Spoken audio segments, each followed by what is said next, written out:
Bonsoir à tous et bienvenue dans le 1945.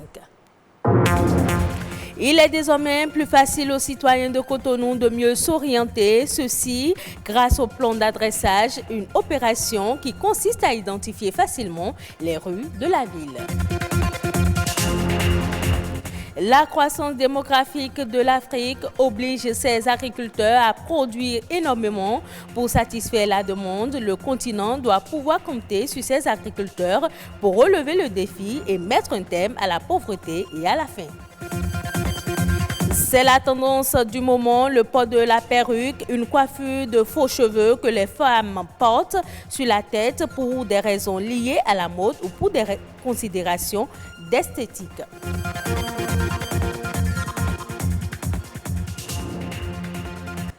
Après la délibération des résultats des épreuves facultatives et sportives du baccalauréat, les candidats n'ayant pas obtenu la moyenne de 10 sur 20 sont retournés ce vendredi dans le centre de composition pour passer les épreuves orales. Cette dernière phase est l'ultime chance offerte aux candidats admissibles pour décrocher le premier diplôme universitaire pour le compte de la session de juillet 2020.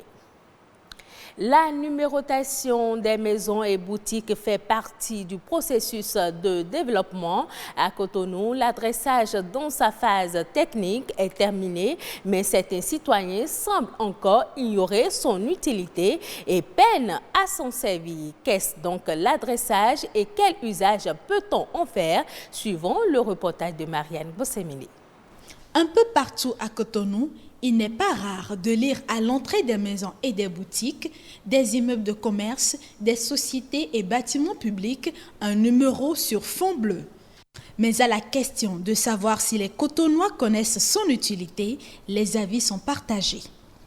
On voit souvent les numéros sur certaines maisons, pas sur toutes les maisons, mais on ne connaît pas l'utilité de ces numéros. Ces numéros, ce n'est pas forcément pour l'indication des lieux. Bon, on n'a jamais pris attention pour ça, quoi. Et encore, le numéro de chez moi, je ne sais même pas. Je ne le connais même pas, en fait. Plusieurs citoyens béninois comme Ismaël ne connaissent pas l'importance de ces numérotations. Pourtant, les spécialistes l'appellent adressage, un système d'identification qui facilite le repérage dans la ville. L'adressage permet aux citoyens, aux entreprises, à tous les acteurs de la ville de mieux s'orienter par rapport aux ambulances. Et vous allez constater les interventions d'urgence. Ça permet aux populations d'indiquer avec précision à ces structures de mieux retrouver là où l'incident s'est produit. Comprendre l'adressage semble être une tâche fastidieuse. Et pourtant, pour se retrouver dans une zone par rapport à une adresse, la méthode est simple. Par exemple, derrière moi, vous avez l'entrée 17. Et après, vous avez une entrée qui porte le 39. Ça veut dire que l'entrée qui porte le numéro 39 est à 39 mètres à partir du début de cette rue-là. Et le 17 veut dire que c'est à 17 mètres du début de cette rue. Quelqu'un vous donne son adresse et vous dit qu'il est au numéro 1500, rue 6.144 par exemple. Donc d'abord, le 6 points vous dit qu'il est dans le 6e arrondissement. Le 144 veut dire que la rue là est la rue qui porte le numéro 144e rue de l'arrondissement. Les agents en charge de l'opération d'adressage rencontrent plusieurs difficultés dans leur mission. La première difficulté est relative à la construction de plusieurs habitations en matériaux précaires qui ne facilitent pas leur numérotation. L'autre difficulté aussi est qu'il y a des zones qui ne sont pas encore loties à Cotonou, qu'on n'a pas pu adresser encore. Et il y a d'autres qui sont lotis, mais bon, les géomètres, on ne sait pas comment, ils n'ont pas déposé le plan de la zone. Parce que n'oubliez pas que l'adressage vient se fixer sur le plan foncier. Quand la maison n'est pas clôturée, on ne donne pas. On ne donne pas pourquoi? Parce que ça va nous faire un gaspillage de matériel. Et comment ça va être utilisé le numéro qu'on leur a donné. Puisque ceux qui y vivent ont une entrée pour rentrer chez eux, mais ils n'ont pas de clôture. Au-delà du fait de faciliter l'indication, L'adressage permet un meilleur contrôle des ressources fiscales de la ville. Les citoyens sont donc invités à se rapprocher de leur municipalité pour obtenir leur adresse ou signaler tous travaux de modification touchant à leur bâtiment. L'opération est gratuite. En Afrique, la population ne cesse de croître. Au même moment, la productivité agricole diminue, ayant pour conséquence les zones rurales. Pour contrer cette situation, les jeunes agriculteurs apparaissent comme la solution pour réduire le niveau de la faim et de la pauvreté en Afrique.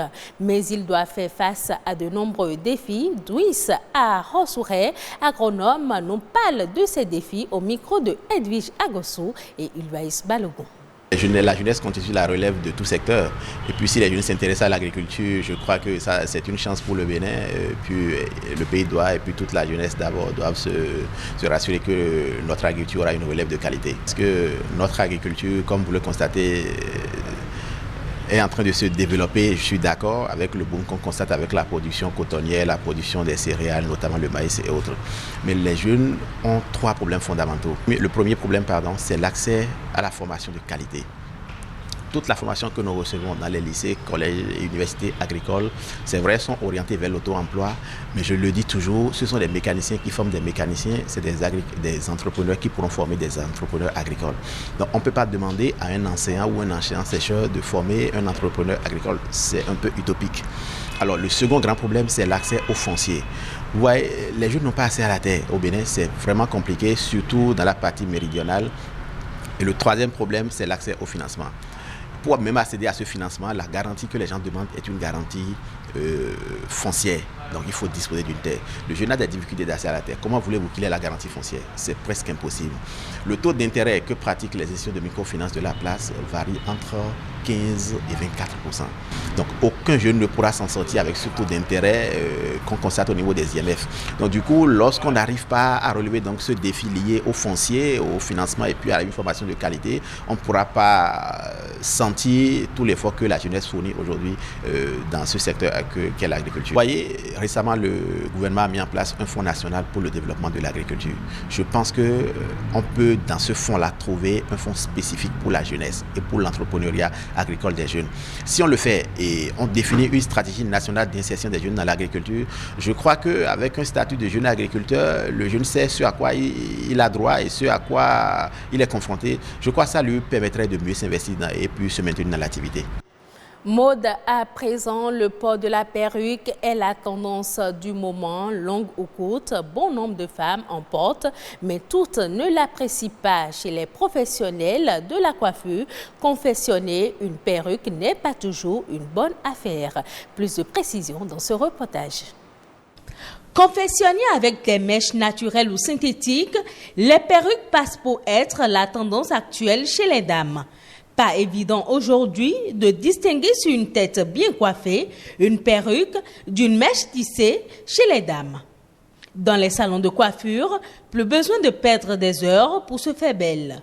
Seule la mèche est indispensable et le professionnel coiffe sur un mannequin le modèle voulu par la cliente.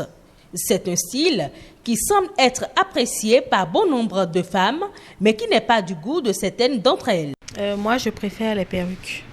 Parce que quand je finis mes courses en ville, je rentre à la maison, je peux l'enlever et respirer tranquillement. Je n'aime pas les perruques parce que ça me donne la chaleur sur la tête. Et surtout, j'ai un petit enfant. Quand nous sommes en route ou sur la voie, elle peut toutefois tirer ça sur ma tête et ça va s'enlever. Ou si tu es sur Zem, si tu n'arrives pas à bien placer ça, ça tombe. De l'avis de ce patron d'un salon de coiffure de la place, la confection des perruques aurait un autre avantage qui pousse de nombreuses femmes à l'adopter. Le fait de tisser chaque fois les tissages sur la tête agit sur les crânes. Et non seulement ça, si tu ne sais pas faire les nattes des tissages, ça peut aussi casser tes cheveux. Avec la perruque, les femmes changent de tête autant qu'elles le désirent.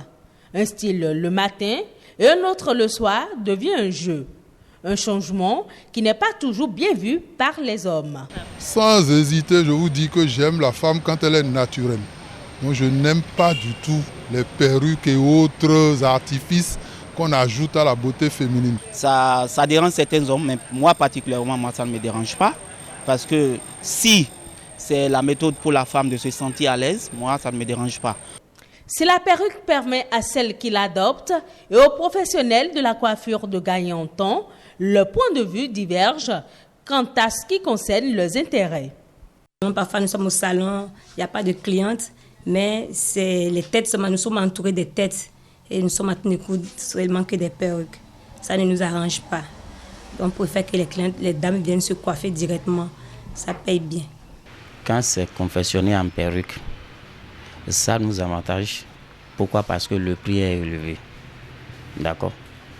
Là où ça ne nous avantage pas, une fois que la perruque est déjà confectionnée, pour le revoir, ça fait au moins 3, 4, même 5 mois. En effet, l'origine des perruques remonte à des milliers d'années. Encore appelées postiches ou faux toupets, les perruques sont aussi appréciées par certaines personnes pour cacher le calvitie. Elle est aussi fréquemment utilisée par certains hommes pour se faire passer pour des femmes. Autre information dans ce journal avec la compilation des faits marquants de l'actualité nationale, La Nation en bref, c'est avec Rodrigue Babagbeto.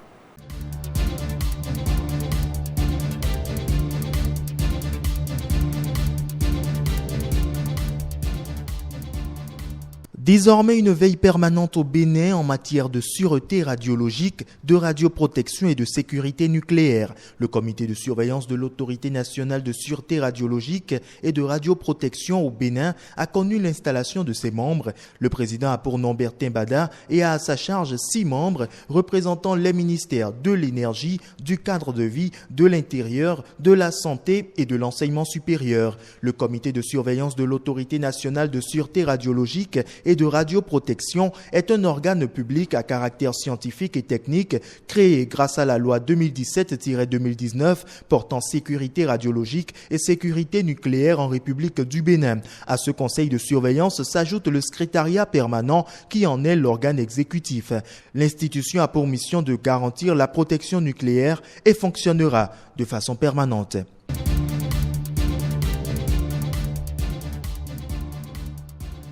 Contribution des forces armées et de sécurité publique à la gestion de la crise sanitaire liée à la pandémie de la Covid-19. C'est le thème sur lequel s'est tenu à Cotonou durant 2 jours ce colloque régional qui a réuni des officiers venus des pays de l'espace CEDEAO tels que le Burkina, le Sénégal, la Côte d'Ivoire et le Bénin. Le dit colloque se révèle comme une occasion inédite pour passer en revue les acquis liés à la participation des forces de défense et de sécurité dans la croisade menée contre la Covid-19.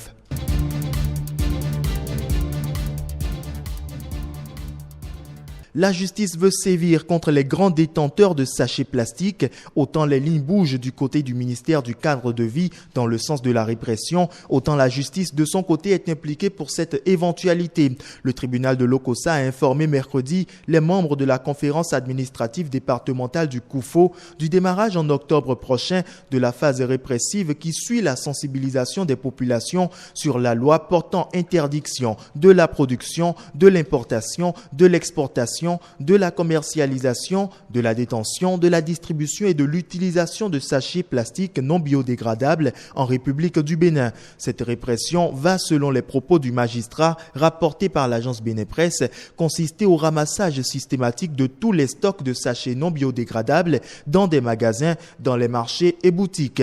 Les stocks qui demeurent actuellement en magasin seront tous empêchés d'être vendus et seront saisis et seul le gouvernement va destiner le sort qu'il faut. Cependant, des alternatives sont en cours avec des agréments accordés pour la production et l'importation des sachets biodégradables.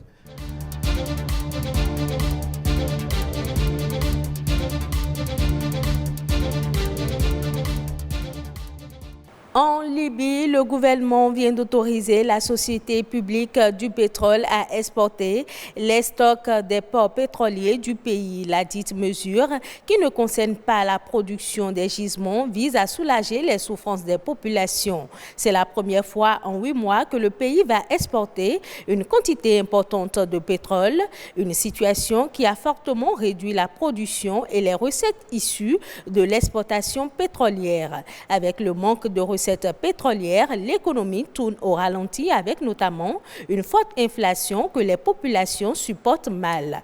Les pertes issues de la fermeture de ces installations ont récemment été chiffrées à plus de 8 milliards de dollars, soit environ 4 000 milliards de francs CFA. Et ce sera tout pour cette édition que vous pouvez retrouver sur le site de l'ORTB, www.ortb.bj. Merci et à demain.